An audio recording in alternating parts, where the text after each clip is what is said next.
King Nebuchadnezzar made an image of gold 90 feet high and 9 feet wide, and set it up on the plain of Dura in the province of Babylon. He then summoned the satraps, prefects, governors, advisors, treasurers, judges, magistrates, and all the other provincial officers to come to the dedication of the image he had set up.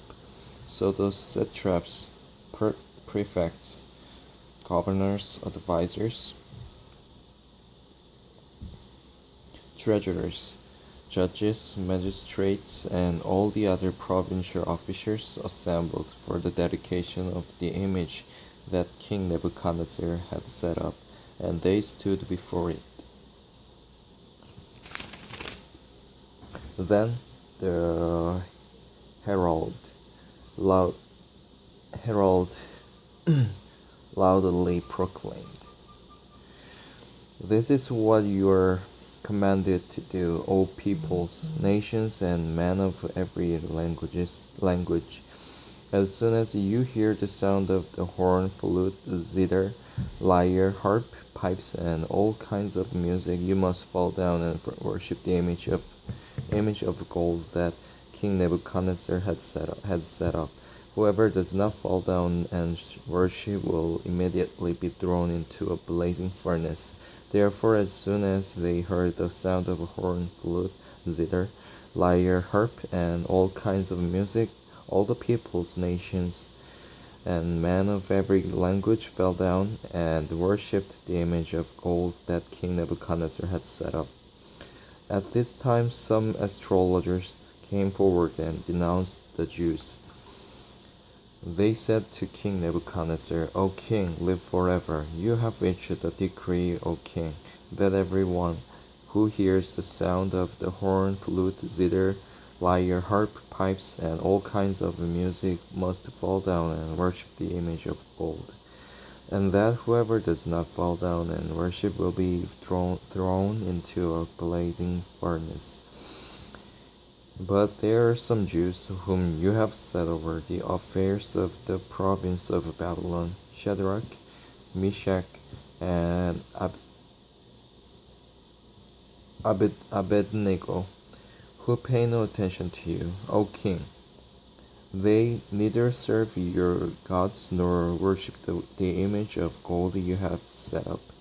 Furious with rage, Nebuchadnezzar summoned Shadrach, Meshach, and Abednego.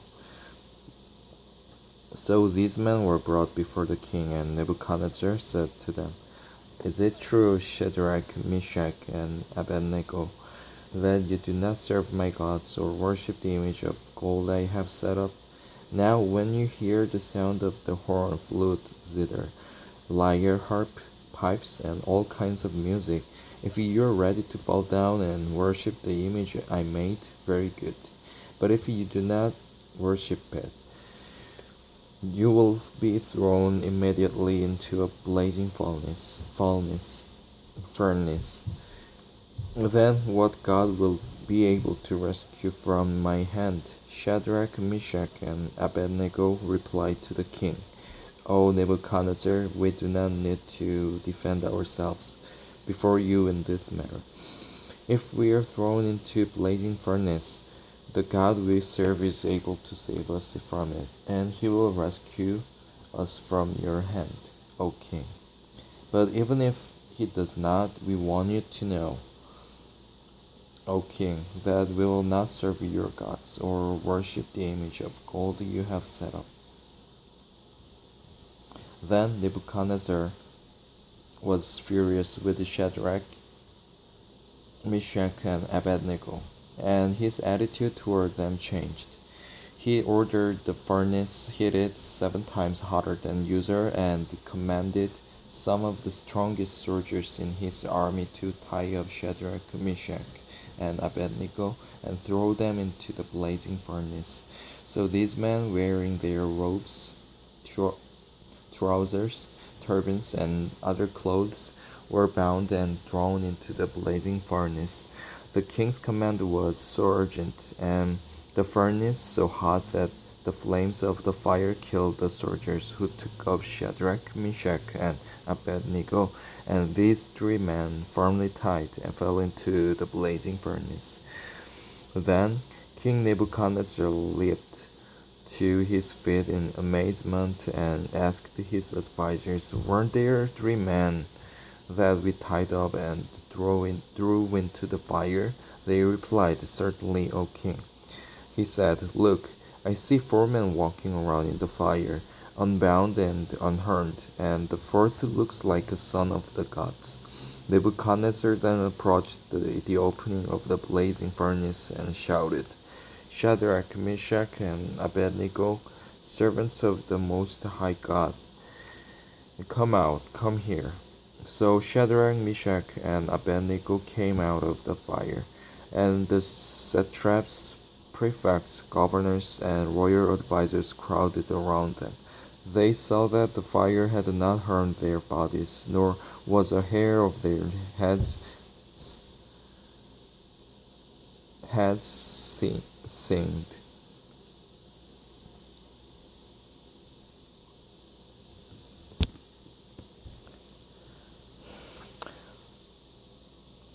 Nor was a hair of their heads singed. Their robes were not scorched, and there was no smell of fire on them. Then Nebuchadnezzar said, "Praise be to the God of Shadrach, Meshach, and Abednego, who has sent his angel and rescued his servants." They trusted in him and defied the king's command and were willing to give up their lives rather than serve or worship any god except their own God. Therefore I decree that the people of any nation or language who say anything against the God of Shadrach, Meshach, and Abednego be cut into pieces, and their houses be turned into piles of rubble, for no other God can save in this way. Then the king promoted Shadrach, Meshach, and Abednego in the province of Babylon. King Nebuchadnezzar, to the peoples, nations, and men of every language who live in all the world, may you prosper greatly. It is my pleasure to tell you about the miraculous signs and wonders that the Most High God has performed for me. How great are his signs! How mighty his wonders! His kingdom is an eternal kingdom. His dominion endures from generation to generation. I, Nebuchadnezzar, was at home in my palace, contented and prosperous. I had a dream that made me afraid. As I was lying in my bed, the images and visions that passed through my mind terrified me. So I commanded that all the wise men of Babylon be brought before me to interpret the dream for me. When the magicians, enchanters, astrologers, and diviners came, I told them the dream, but they could not interpret it for me.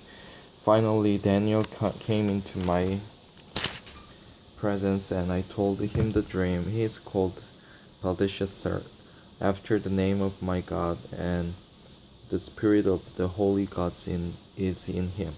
I said, "Belteshazzar, chief of the magicians, I know that the spirit of the holy gods is in you, and no mystery is too difficult for you. Here's my dream. Interpret it for me." These are the visions I saw while lying in my bed. I looked, and there before me stood a tree in the middle of the land. Its height was enormous. The tree grew large and strong, and its top touched the sky. It was visible to the ends of the earth. Its leaves were beautiful, its fruit abundant, and on it was food for all. Under it, the beasts of the field found shelter, and the birds of the air lived in its branches. From it, every creature was fed. In the visions I saw while lying in my bed, I looked, and there before me was a messenger, a holy one, coming down from heaven. He called in a loud voice, "Cut down the tree and trim off its branches, strip off its leaves, and scatter its fruit. Let the animals flee from under it and the birds from its branches. But let the stump and its roots, bound with iron and bronze, remain in the ground, in the grass of the field. Let him be drenched with the dew of heaven, and let him live with the animals among the plants of the earth. Let his mind be changed from that of a man, and let him be given the mind of an animal, till 7 times pass by for him. The decision is announced by messengers. The holy ones declare the verdict, so that the living may know that the Most High is sovereign over the kingdoms of men, and gives them to anyone he wishes, and sets over them the lowliest of men. This is the dream that I, King Nebuchadnezzar, had. Now, Belteshazzar, tell me what it means, for none of the wise men in my kingdom can interpret it for me. But you can, because the spirit of the holy gods is in you." Then Daniel, also called Belteshazzar, was greatly perplexed for a time, and his thoughts terrified him. So the king said, "Belteshazzar, do not let the dream or its meaning alarm you."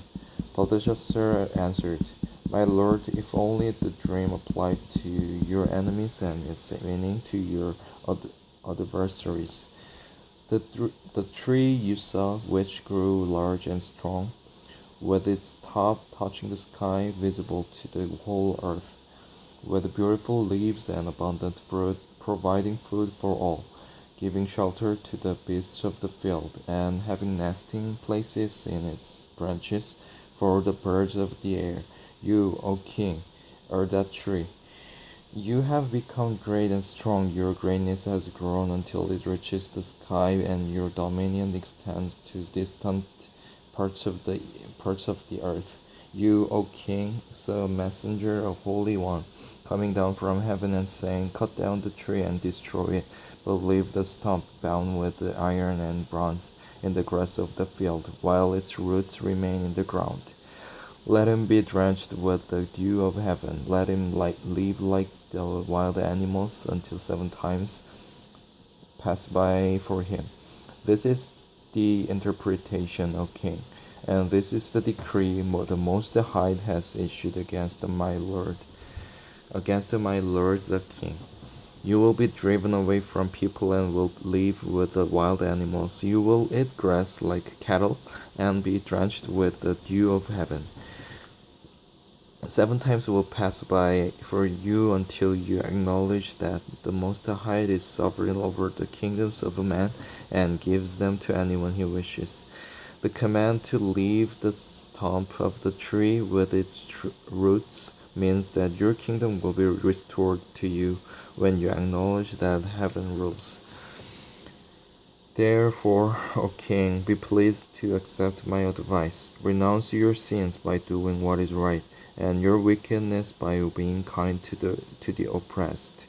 It may be that then your prosperity will continue. All this happened to King Nebuchadnezzar. 12 months later, as the king was walking on the roof of the royal palace of Babylon, he said, "Is not this great Babylon I have built as the royal residence by my mighty power and for the glory of my majesty?" The words were still on his lips when a voice came from heaven. This is what is decreed for you, King Nebuchadnezzar. Your royal authority has been taken from you. You will be driven away from people and will live with the wild animals. You will eat grass like cattle. 7 times will pass by for you until you acknowledge that the Most High is sovereign over the kingdoms of men and gives them to anyone he wishes. Immediately what had been said about Nebuchadnezzar was fulfilled. He was driven away from people and ate grass like cattle. His body was drenched with the dew of heaven until his hair grew like the feathers of an eagle, and his nails like the claws of a bird. At the end of that time, I, Nebuchadnezzar, raised my eyes toward heaven, and my sanity was restored. Then I praised the Most High, I honored and glorified Him who lives forever. His dominion is an eternal dominion. His kingdom endures from generation to generation. All the peoples of the earth are regarded as nothing. He does as he pleases with the powers of heaven and the peoples of the earth. No one can hold back his hand or say to him, "What have you done?" At the same time that my sanity was restored, my honor and splendor were returned to me for the glory of my kingdom. My advisers and nobles sought me out, and I was restored to my throne and became even greater than before. Now I, Nebuchadnezzar, praise and exalt and glorify the King of heaven, because everything he does is right and all his ways are just. And those who walk in pride he is able to humble.